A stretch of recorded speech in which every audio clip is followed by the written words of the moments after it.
Imagine waking up to flawless skin without applying foundation. So for a minute, imagine being Dr. Andrew Ordon. There you go.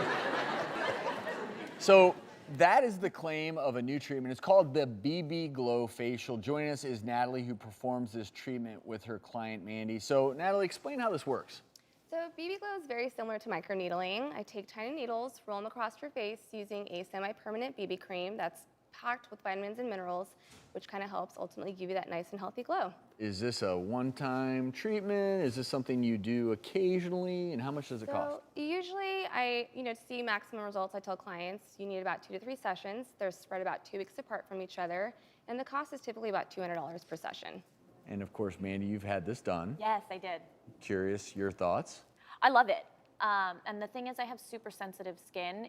If there's a 1 in a million chance something can go wrong, I'm the one. So it's nice that I can kind of speak on that a little bit, but it's very, very helpful. I'm trying to get a sense for, are you basically tattooing foundation or no? No, so it is semi-permanent. So eventually what ends up happening is it just fades out.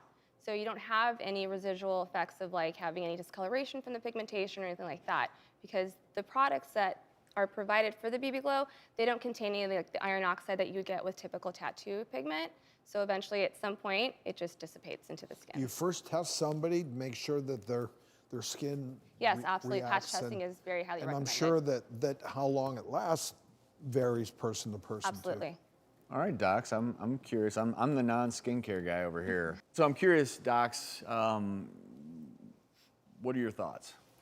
Right now, all you have on is the foundation, correct? No Yes, I'm not makeup. wearing anything on my skin. Same for yourself? I do have some makeup on, but I do have BB Glow underneath. Okay. Yeah.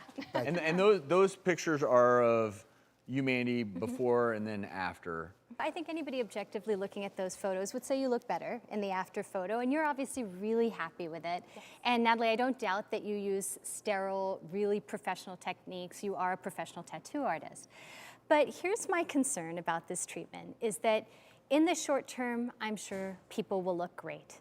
In the long term, this could be very problematic. And the reason is that the BB Glow serums that have been used in this technique, when you microneedle the skin, you're actually disrupting the barrier of the skin and you're implanting this underneath.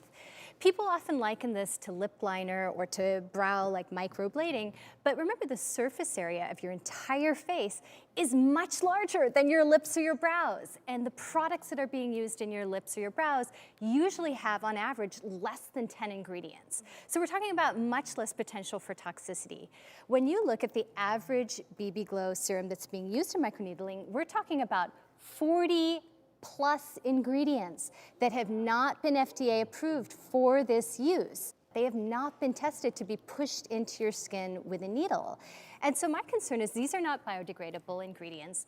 Certainly they will be taken up by the immune cells of your skin, and in the long term they could potentially be a source of toxicity, like you mentioned, allergic reaction, which can often be delayed. So I don't know how long you're waiting when you do that initial patch test to when someone could get delayed nodule formulation, they could get granulomas, they could get true toxic reactions. And the thing that bothers me most about this treatment is we bought this online. So people all over social media are DIYing this. So Natalie, you're a professional, you understand sterile technique, you're not reusing needles, you're not sharing them between people. In this case, you have a microneedling device that someone can easily buy online. They're DIYing it. They may share it with their friend or their sister who have bacterial or viral infections. They may be implanting these products without properly allergy testing them. I just feel like this is so fraught with problems that I'm so happy you're happy, but I just really want people to take this with a grain of salt. And I think one of the things we've always held steadfast to on this show is when you start talking about DIY treatments that involve blades or needles, you could run into a heap of hurt. Yeah. And then you end up having to go see a specialist, thousands and thousands of dollars in medical bills. So I think this is just one of those, know what you're getting into. Correct. Right. And if you're going to do it, most certainly go to someone who knows exactly what they're doing, who is very familiar with microneedling. Yeah. But yeah, I will say this. You look great, Mandy. Thank you. And Natalie, thank you so much for sharing you for having your me. experience with this.